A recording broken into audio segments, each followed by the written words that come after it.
Tes swab massal dipusatkan di kantor Kecamatan Biringkanaya di Jalan Insinyur Sutami, Makassar.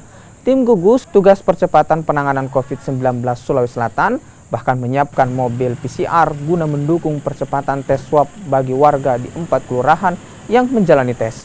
Kecamatan Biringkanaya jadi kecamatan kedua setelah Rapocini yang disisir demi menekan laju sebaran virus corona.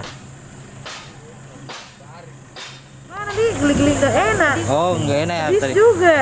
Tapi dengan adanya gratis ini bagaimana, Bu? Bagus. Sangat membantu ya, Bu. Iya, alhamdulillah membantu sekali. Itu untuk apa, Mbak? Mengecek apakah Iya, saya betul. Saya kemarin sempat tes reaktif. Mudah-mudahan saya negatif deh. Tapi sebelumnya sudah pernah swab juga ya? Belum pernah baru. Belum pernah ya. cuma rapid test begitu? Berarti ini tindak lanjutnya dari Iya. hasil.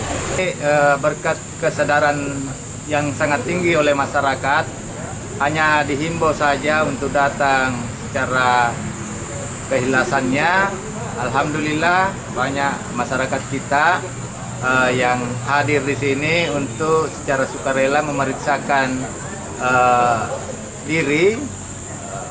Ada juga memang yang tadi pagi itu sudah negatif. Mereka mau membuktikan bahwa apakah saya sudah positif atau tidak setelah menjalani isolasi mandiri di rumah.